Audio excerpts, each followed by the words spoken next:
नवगछिया बीपुर के सोनवर्षा वार्ड संख्या 15 में महादलित परिवार के 5 सदस्यों की हत्या करने का प्रयास अपराधियों ने किया। वारदात में परिवार के 2 वर्षीय बालवीर की मौके पर ही मौत हो गई, जबकि अन्य 4 सदस्यों की हालत नाजुक बनी हुई है। वहीं घायलों को आनन फानन में बीपुर सामुदायिक अस्पताल लाया गया, जहां डॉक्टरों ने बेहतर उपचार के लिए सभी को भागलपुर जवाहरलाल नेहरू चिकित्सा महाविद्यालय अस्पताल रेफर कर दिया। घटना को लेकर बताया जा रहा है कि घायल परिवार के घर का दरवाजा सुबह काफी देर तक बंद ही था, जिसके बाद रमेश कुमार ने घर का दरवाजा खुलवाया तो सभी दंग रह गए। बंद कमरे में पूरा परिवार खून से लथपथ पड़ा था। वही सूचना मिलते ही बीपू थाना अध्यक्ष राजकुमार सिंह दलबल के साथ मौके पर पहुंचे और घटना की छानबीन में जुट गए। हालांकि घटना के कारणों का अब तक पता नहीं चला है। मामला आके ये लोग मार के फेंक दिया है सबको, मेरी बच्ची को, आरती को, ये सब ने मिल के इसको मारा है। बच्चे भित्र को भी मार दिया है। अब क्यों मारा है इसका कारण अब हम नहीं जान सकते हैं, हम तो दूर है। आपको कुछ लगा होगा तब ना आरोप लगा रहे हैं कि मारा है। हमें कोई नहीं आरोप लगा, जब देखे हुए कि नजर में कि मरा हुआ है तो हम क्या करेंगे, कैसा आरोप नहीं लगाएंगे। आप जो बोल रहे हैं कि मारा है ये लोग, आखिर कुछ जानते होंगे आप तब ना? कुछ नहीं जानते हैं, बिना जानकारी के किसी पर आरोप आखिर कैसे? अगर जब पति पत्नी में झगड़ा होगा तो पति पत्नी नहीं मार सकता है बच्चा को, जब तक कोई मारा नहीं है तो ऐसे इस घर से है क्यों? जैसे हम सुबह में सर जगे तो हमसे हमारा काम है थोड़ा सुबह होता है ना, तो हम जग के थोड़ा बगीचा को तरफ फ्रेश होने जाते हैं। फिर उधर से आए मम्मी और छोटा मेरा भतीजा और बोला मम्मी कोई जगह नहीं है, अभी आवाज़ दिया जगाया। फिर वहाँ से मेरी मम्मी घर खोला, अंदर में देखा तो माहौल ऐसा था, वही सब बेहोशी का हालत में पड़ा था, ब्लड उलड इधर उधर गिर रहा था। कौन मारा हो? मेरा मालूम नहीं साहब, मारते तो देखते तो हमें ऐसा थोड़ी होता। दुश्मनी ऐसे तो कुछ बात का नहीं था। देखिए सर हम बता रहे हैं आपको, दुश्मनी किसी से, देखिए दुश्मनी हमें जितना पता है मान के चलिए दुश्मनी किसी से नहीं था, पर बात इतना यहाँ था कि उसका पत्नी और पति और पत्नी में आज तक कभी खुश रहा ही नहीं, हमेशा विवाद ही रहा। हाँ पति पत्नी में तो सबको किसने मारा साहब हम यही नहीं जान पाए ना, कौन मारा, या मेरा भैया मारा या भाभी मारा या कोई मारा। महापर्व छठ संपन्न होने के बाद अब बिहार से बाहर जाने वाली सभी ट्रेनों में भीड़ उमड़ने लगी है। हालात ऐसे हैं कि स्लीपर कोच में रिजर्वेशन के बावजूद यात्रियों को बैठकर सफर करने में मजबूरी है, क्योंकि सीट से अधिक लोग बोगी में घुस जा रहे हैं। इस दौरान जिसे जहां जगह मिल रही है वहीं बैठ रहे हैं। वहीं पर बनाने के बाद काम पर लौटने वाले यात्रियों के कारण लंबी दूरी की सभी ट्रेनों में भीड़ चल रही है। भागलपुर के रास्ते चलने वाली सभी ट्रेनों में खचाखच भीड़ देखी जा रही है, जबकि घर से प्रदेश लौटने के लिए किसी भी ट्रेन में कंफर्म बर्थ नहीं मिलने से यात्रियों की मुश्किलें बढ़ गई हैं। दूसरे राज्यों में पढ़ाई कर रहे छात्रों को भी जाने में काफी मशक्कत करनी पड़ रही है। गुरुवार को भागलपुर स्टेशन के सभी प्लेटफॉर्म, टिकट काउंटर और वेटिंग हॉल में यात्रियों की भीड़ उमड़ी रही। खास करके यात्री को चढ़ने उतरने में असुविधा हो रही है, विशेष करके इसको प्रशासन का ध्यान देना चाहिए। तो पूजा के बाद से विशेष करके बहुत भीड़ बढ़ गई है। मुझे साहेबगंज पूजा के बाद से अचानक बहुत भीड़ गई है, पैसेंजर की बहुत संख्या भरमार है। इसके बाद से चढ़ने और उतरने में खास करके विशेष करके महिलाओं और बच्चों को दिक्कत होता है। कल भी हम इस तरह से जा रहे थे तो देखिए प्रिय कहीं कोई घटना ना घटित हो जाए, इसलिए हम इस ट्रेन को छोड़ करके हम दूसरे मालदा इंटरसिटी से निकलने का प्रयास कर रहे हैं। बांका के धुरैया पंजवारा स्टेट हाईवे 84 मुख्य मार्ग में गंगादौड़ी मोड़ के समीप गुरुवार को कार और बाइक के बीच जोरदार टक्कर हो गई, जिससे बाइक सवार 3 व्यक्ति गंभीर रूप से जख्मी हो गया। घायल युवकों को आनन फानन में धुरैया अस्पताल ले जाया गया, जहां प्राथमिक उपचार के बाद तीनों की गंभीर स्थिति को देखते हुए बेहतर इलाज के लिए भागलपुर मायगंज अस्पताल रेफर कर दिया गया।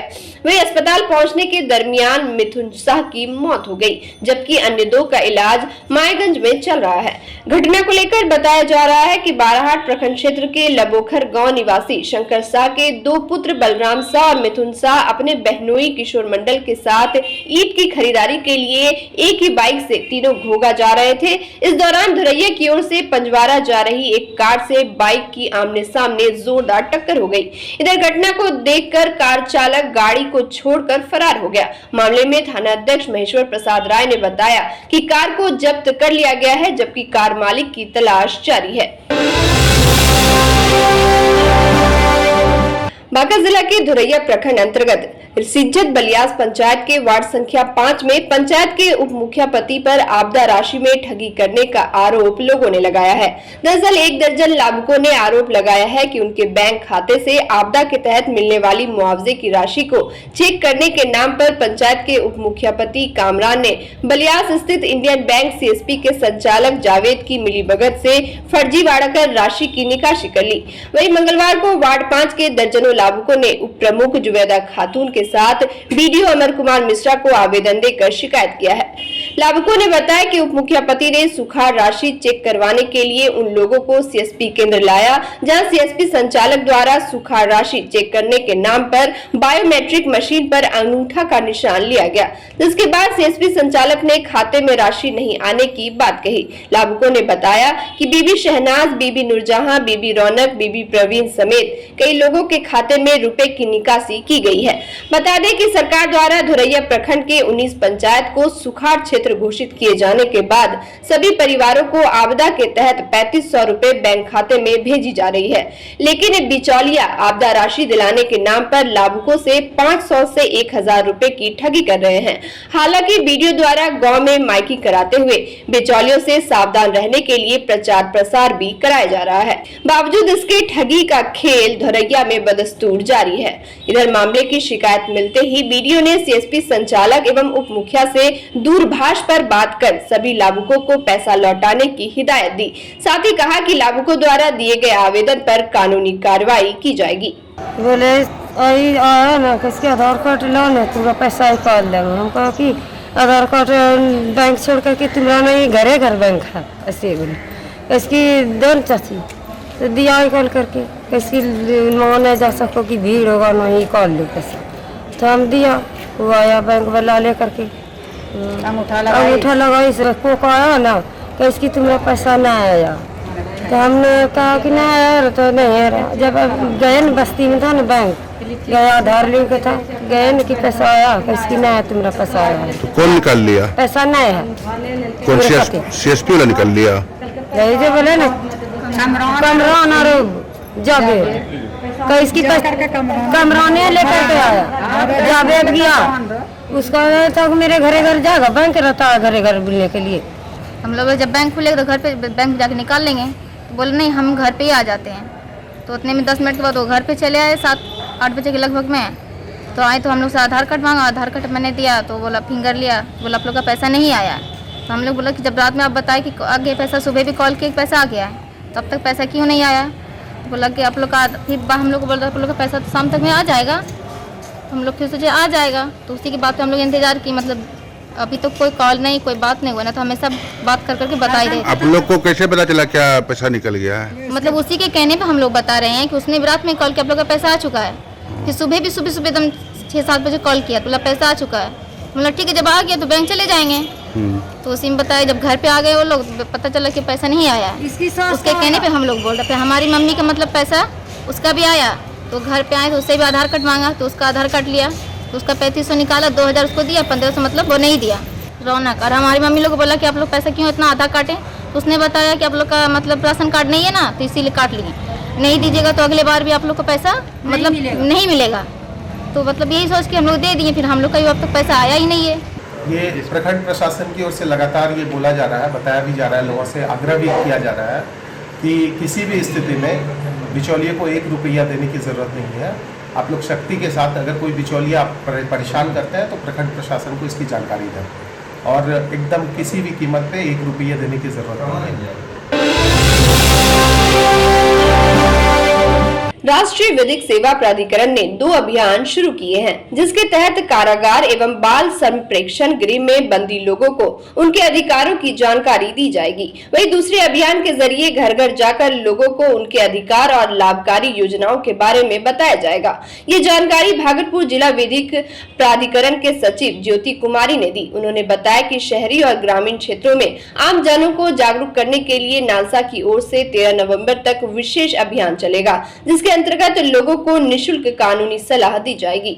नालसा की तरफ से एक हक हमारा भी ये कैंपेन चलाया जा रहा है, जिसमें जो जेल में बंद कैदी हैं उनका डिटेल लिया जाएगा, उनका कार्ड बनाया जाएगा और उनको उनके बारे में बताया जाएगा कि आपका केस कहाँ पेंडिंग है, आपके केस में क्या प्रोसेस हो रहा है। इसके लिए हम लोगों ने 2 टीमें बनाई हैं, जिसमें एक कोर टीम है और एक फील्ड टीम है। कोर टीम में सेक्रेटरी, 2 अधिवक्ता और एक सामाजिक कार्यकर्ता रहेंगे। फील्ड टीम में PLB पैनल के अधिवक्ता रहेंगे, जो जेल अथॉरिटी में जाएंगे और वहाँ उन लोगों का इंटरव्यू लेके क्वेश्चनायर तैयार करके यहाँ सबमिट करेंगे। दूसरा एक पैन इंडिया कैंपेन चलाया जा रहा है, लीगल अवेयरनेस कैंपेन रहेगा, जो पंचायत स्तर तक सभी गाँव में जाके डोर टू डोर कैंपेन चलाया जाएगा, जिसमें ज़्यादा से ज़्यादा लोगों को जागरूक किया जाएगा, लीगल अवेयरनेस के बारे में बताया जाएगा और सरकार की जो स्कीमें आई हैं उसके बारे में बताया जाएगा। तीसरा, हमारा इस साल का जो राष्ट्रीय लोक अदालत है, अंतिम लोक अदालत जो 12 नवंबर 2022 को होने वाला है, उसके लिए भी नोटिस भेजी जा रही है और ज़्यादा से ज़्यादा उसमें डिस्पोजल हो सके। 6 नवंबर 2022 को mega legal service awareness camp है, जो यहाँ पे समीक्षा भवन में आयोजित किया जाएगा। उसके अलावा 9 नवंबर को भी एग्जीबिशन है, जो हमारे हेडक्वार्टर यहाँ DMSA के ऑफिस में ही होगा। भागलपुर के स्थानीय होटल में बुधवार को मारवाड़ी बिहार प्रादेशिक महिला सम्मेलन का आयोजन किया गया, जहां महिलाओं के उत्थान एवं प्रगति को लेकर चर्चा हुई। इस दौरान महिला मारवाड़ी संगठन की प्रदेश अध्यक्ष मीना मोटावानी ने बताया कि बदलते दौर में महिलाएं हर क्षेत्र में आगे बढ़ रही हैं। मीना मोटावानी ने बताया कि उनके संगठन के द्वारा लगातार महिलाओं को सशक्त एवं आत्मनिर्भर बनने के लिए प्रशिक्षण के साथ साथ उनकी सहायता भी की जाती है। इसी को लेकर वे लगातार प्रदेश के जिले का भ्रमण करती हैं, जहां वे महिलाओं से जुड़कर उनके उत्थान एवं प्रगति पर चर्चा करने के लिए सम्मेलन का आयोजन करती हैं। वहीं भागलपुर जिला इकाई की अध्यक्ष सुनीता सर्राफ ने कहा कि प्रदेश अध्यक्ष के मार्गदर्शन से उन्हें काफी कुछ सीखने को मिलता है। वे लोग महिला सशक्तिकरण को लगातार गति देने का प्रयास कर रही हैं। मौके पर मारवाड़ी समाज की कई महिलाएं उपस्थित थी। हमारा कार्य यह है कि अभी हम लोग आए हैं ताकि भागलपुर शाखा को सही दिशा निर्देश दे सकें, ताकि वो और अच्छी तरह से कार्य कर सके। उन्हें दिशा निर्देश दें, गाइडलाइन दें कि किस तरह से उन्हें कार्य करना है, कितने अच्छे से समाज को नई दिशा दिखानी है। समाज को अलग अलग पर्यावरण पे हो, चाहे महिला सशक्तिकरण पे हो, नेत्रदान हो, अंगदान हो, रक्तदान हो, किस तरह से वो समाज को ज़्यादा से ज़्यादा लाभ पहुंचा सकें, लोगों को जागरूक कर सकें, समाज की सेवा कर सकें। यह सब हम लोग आज यहाँ पे बताने आए हैं, ताकि भागलपुर शाखा भविष्य में और ज़्यादा अच्छे ढंग से कार्य कर सके। भागलपुर में जैसे हम लोग कन्याओं का विवाह कराते हैं और ये क्या नाम है, वृक्षारोपण वगैरह करते हैं, बच्चों की पढ़ाई लिखाई स्कूल में जाके बच्चों लोग को हेल्प करते हैं, हेल्थ चेकअप कराते हैं और है ना क्या बोलते हैं, ब्लड डोनेशन वगैरह। महिला सशक्तिकरण के लिए जैसे कोई ज़रूरतमंद महिला है तो उसको हम लोगों ने राखी बनाना सिखाया और 2 बच्चियों को भी सिखाया। और है ना अभी हमने एक सिलाई मशीन दी है, वो हम लोग उसी से सिलाई करवाते हैं। कुछ भी काम होता है समिति का, कुछ भी होता है तो हम लोग उसी से कराते हैं। जन सुराज पदयात्रा के दौरान पश्चिम चंपारण योगापट्टी प्रखंड के पिपरिया पंचायत में प्रशांत किशोर ने जनसभा को संबोधित किया। इस दौरान उन्होंने कहा कि बिहार ज्ञान की भूमि है, लेकिन यहाँ की व्यवस्था ने इसे मजदूर सप्लायर बना दिया है। प्रशांत किशोर ने कहा कि मोटरसाइकिल चला रहे हैं हमारे लड़के, लेकिन ये बनता हरियाणा और महाराष्ट्र में है। हम लोग घर बनवाते हैं, लेकिन घर बनाने की सामग्री मध्य प्रदेश से आती है। प्रशांत ने कहा कि हमारे यहाँ सिर्फ जवान लड़कों को मजदूर बनाया जाता जाता है। देश भर में जिसको भी मजदूरों की जरूरत होती है वे बस भेजकर बिहार से मजदूर ले आते हैं। देखिए हमने के गांव में मोटरसाइकिल मोटरसाइकिल चलाता सन ना, मोटरसाइकिल हमने के चलाते हैं। जब बनत कहाँ बा मोटरसाइकिल बनता हरियाणा में, महाराष्ट्र में। रवा घर बनावता नहीं, एमे ईटा लागत, एमे सीमेंट लागता, स्टील छड़ लागता, सीमेंट कहाँ बनता? मध्य प्रदेश में। रवा गाड़ी चलावता नहीं, गाड़ी कहाँ बनता? गुजरात में, तमिलनाडु में। टीवी रवा घर में देखता नहीं, रेडियो सुनता नहीं, ई कहाँ बनता? ई बनता मध्य प्रदेश में, बनता राजस्थान में, तेलंगाना में। हमनी के यहाँ क्या बनता? हमनी के यहाँ बनता, हमनी के यहाँ बनता जवान लड़कन के मजदूर बनावल जाता। जेकरा बिहार देश भर में जरूरत बा भाई 100 मजदूर चाहिए तो कहता जा बस भेजा बिहार से मजदूर भर के ले आओ। बा ना बात? साला बिहार के आदमी लेबर के सप्लायर बना दिले बा। जेकरा मजदूर चाहिए तो जा बिहार से पकड़ के ले आओ 100 गो। बा ना बात? ये ज्ञान की भूमि रही है बिहार। देवताओं को भी आकर यहाँ बिहार की धरती पर ज्ञान मिला है। व्यवस्था का देखिए कि व्यवस्था ने आज हमको आपको यहाँ का लो ग्रेड लेबर सप्लायर बना दिया है। स्थिति बदलना चाहिए। आपके लड़के जिंदगी भर मजदूर न रहे, उसके लिए पदयात्रा करने निकले हैं कि भैया ये व्यवस्था बदली तबे सुधरी, कोई दूसर ना सुधारी। हमनी के ना जागल जाए तो हमनी के लड़कन के कोई ना सुधार सके। गुजरात में एगो शहर बा सूरत, इस बात को सुनिए, याद रखिएगा। गुजरात में एक शहर है सूरत, जहां बिहार का 5 लाख लड़का मजदूरी करता है। समझी कि वजह कितना फैक्ट्री हुई? 5 लाख बिहार का आदमी वजह मजदूरी करता। मोदी जी सूरत में फैक्ट्री लगावता तो 2-4 गो फैक्ट्री बिहारे में लगा देता, हमनियों को लेकर के नौकरी लाग जाए, रोजगार लाग जाए। मोदी जी बिहार में फैक्ट्री काहे नहीं लगाओ? जब सूरत में लगाओ तो बिहार में लगा देता हूं। बिहार में ऐसे निकल लगाओ कि उनको मालूम बा कि बिहार में फैक्ट्री लगाने की जरूरत का बा। चुनाव हो फिर आई, फिर 56 इंच के सीना, भारत पाकिस्तान, हिंदू मुसलमान, अब पुलवामा हो या फिर हमने के जाके मुझे बटन दबा दिया। तो फैक्ट्री लगाने का जरूरत है भाई? अब बस समझे हमने कितना बुर्बक मानी जा। 26 MP का राज्य है गुजरात। गुजरात से 26 गो लोकसभा के MP जीत के जालो तो गुजरात का आदमी बन गया फैक्ट्री का मालिक। हमने के बिहार में 40 गो MP जिता के भेजले बानी जाता, हमने के लड़का हो गया फैक्ट्री में मजदूर। हमने के बुझाता कि बड़ा चालाक। आपको बंधुआ मजदूर बना के रख लिया है एक दल ने। आप बंधुआ मजदूर की तरह एक ही दल को जाकर वोट करते हैं। अपने बच्चों के भविष्य के बारे में आपको चिंता नहीं है। आप सब कुछ अपना गवा के भी आपको मालूम है कि आपके बच्चों को रोजगार नहीं है, शिक्षा नहीं है, आपका नली गली सड़क अस्पताल का हालत खराब है, फिर भी आप उसको वोट कर रहे हैं। आपको मिला क्या है भैया? भागलपुर के सावरिया सेवा ट्रस्ट की ओर से गुरुवार को देवी बाबू धर्मशाला में प्रेस कॉन्फ्रेंस आयोजित की गई। इस दौरान संस्था के सचिव नंदकिशोर कोठरीवाला ने बताया कि 6 नवंबर रविवार को सावरिया सेवा ट्रस्ट की ओर से बाबा श्याम का संकीर्तन जन्मोत्सव धूमधाम से मनाया जाएगा। इस दौरान बाहर से आए कलाकारों द्वारा भजन की विशेष प्रस्तुति दी जाएगी, जबकि बाबा को 56 भोग लगाया जाएगा। साथ ही 21 पौंड का केक काटकर जन्मोत्सव मनाया जाएगा। इस दौरान मीडिया प्रभारी आकाश गोयनका समेत ट्रस्ट के कई सदस्य मौजूद रहे।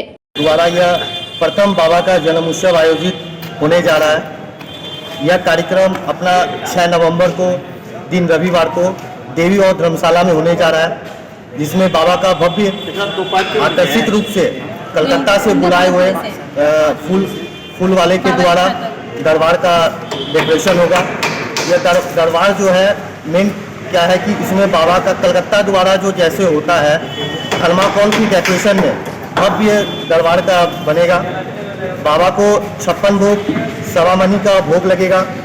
साथ ही साथ बाबा को एक 21 पाउंड केक हम लोग भी काटेंगे, जिसके साथ बाबा का हम लोग जोत करेंगे। भजन संध्या होगी। विशेष बाहर से बुलाए हुए कलाकारों द्वारा उनके मधुर सुरीली आवाज़ में भजन की प्रस्तुति दी जाएगी। यह कार्यक्रम को सजाने में हमारे व्यक्तिगत सभी मेंबर्स लगभग 1 महीने से लगे हुए हैं।